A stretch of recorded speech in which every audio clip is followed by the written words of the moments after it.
Hi everyone and welcome back to Danny Smart. Today we are exploring the concept of total area, a crucial topic in calculus with wide-ranging applications. Understanding how to calculate total area helps us solve problems in physics, engineering, and even economics, like determining the work done by a force or the total cost of production. So let us dive in and see how we can calculate the total area under a curve step by step. So we have our first question that says that we have to find the total area of the region between the x-axis and the graph of f of x, and we are given some interval. So what you have to notice whenever you are being asked to find the total area of a region between the x-axis and a function, the first thing that you have to do is to find the zeros of the function. So let's find the zeros of the function. That means f of x is equal to 0. So in that case, we have s cubed minus s squared minus 2x equal to 0. In this case, we can factorize x out because it is common to all the terms. So we have s squared minus x minus 1 equal to 0 over here. So the next thing to do is to factorize this. So as we did previously, if we factorize s squared minus x, we have x plus 1 and x minus 2 is equal to 0. So this means s is equal to 0. And if we equate this to 0, we have x equal to negative 1. And also if we equate this to 0, we have x is equal to positive 2. So after doing that, the next thing is to find the sub intervals.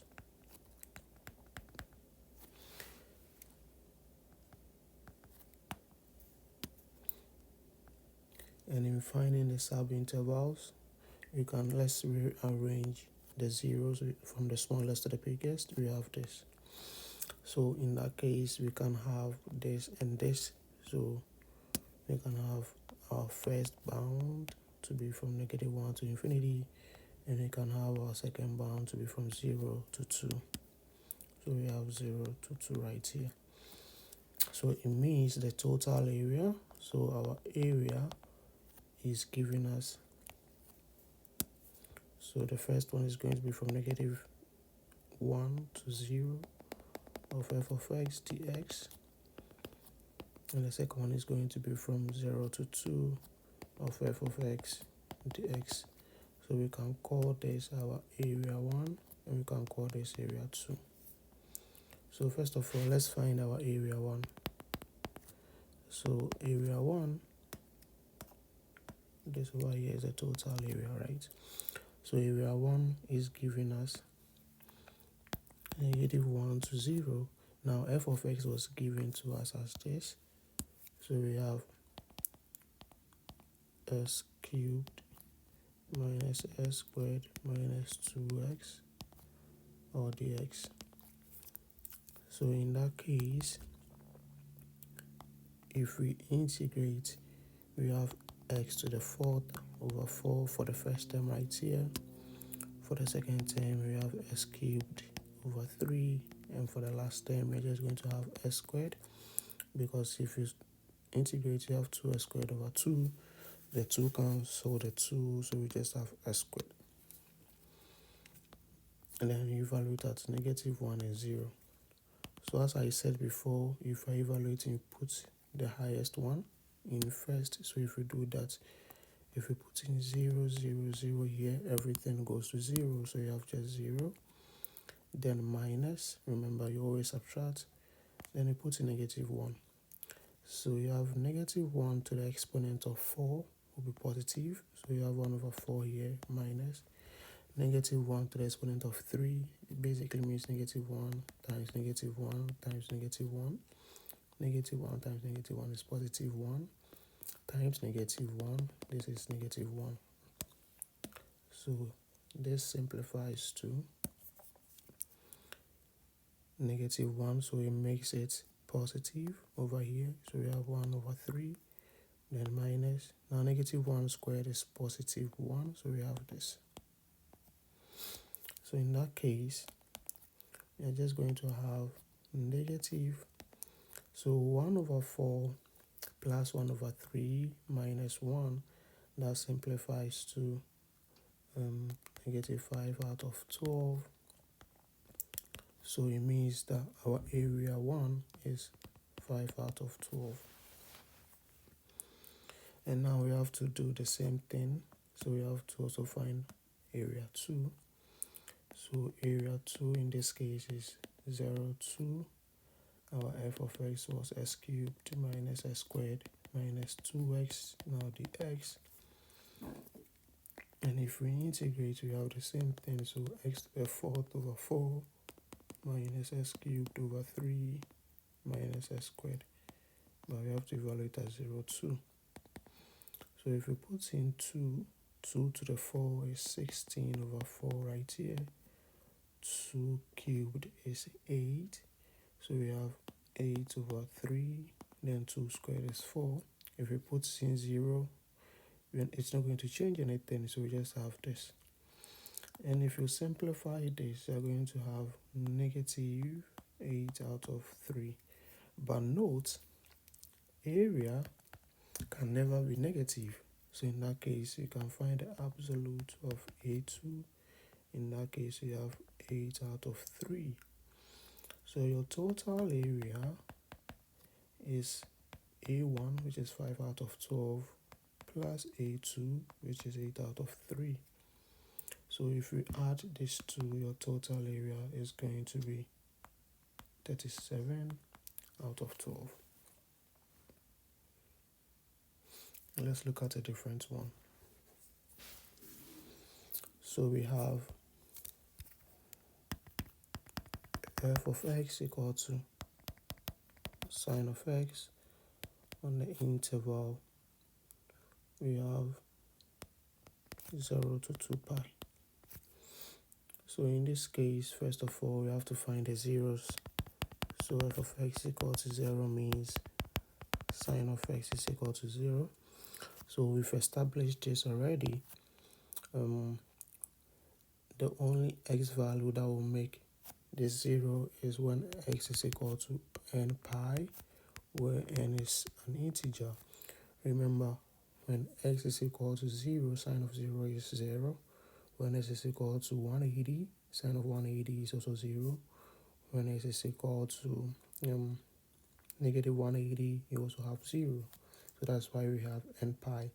But now we have to know, since we have n pi, we also have a domain that we are working with. So now let's say if n is equal to 0, we are going to have x is equal to 0. Is x equal to 0 in this domain? Yes, so we can have this. Now when n is equal to 1, we're going to have s is equal to pi. Does pi fall in this domain? Yes, so we can also use this. Now when n is equal to 2, we have x to be equal to 2 pi, so we can use this, right, because it's also here. Now let's go to the negative aspect. Now what if n is equal to negative 1?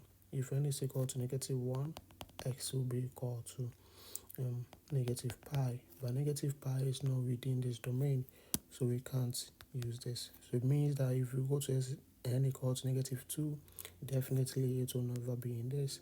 And also if we go to n is equal to 3, 3 pi will also not be in this domain. So the only x values that satisfy is 0, pi, and 2 pi, right?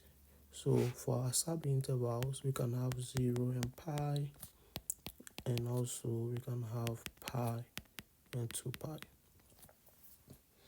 So our total area will be the integral of 0 pi. Then we have f of x. By f of x is just sine of x dx plus pi to 2 pi of sine of x dx. So we call this our a1, we call this our a2. So now let's find our a1. For a1, we have this. Now note, if you integrate sine of x, you get negative cosine of x. So in this case, we have negative cosine of x, and we are evaluating at 0 and pi.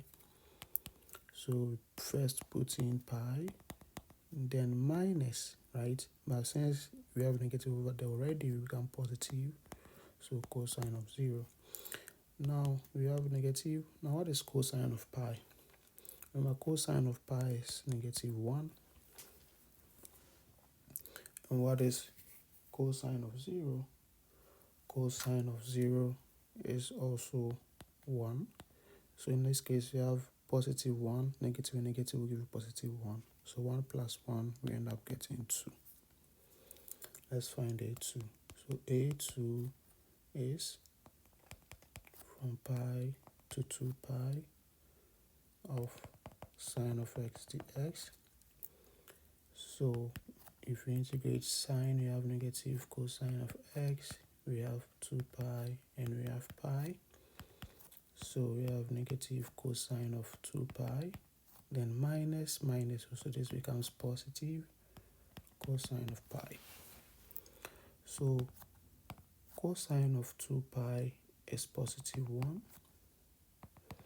and cos of pi, as we've established, is negative 1. So we have negative 1 here. So negative 1 minus 1, this simplifies to negative 2.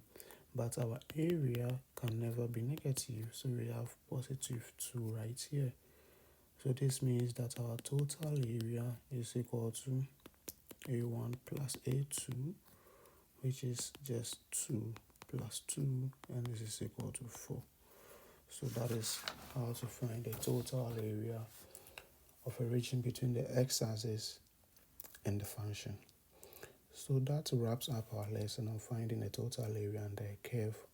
I hope you now see how this concept connects to real-world applications and why it is so important in calculus.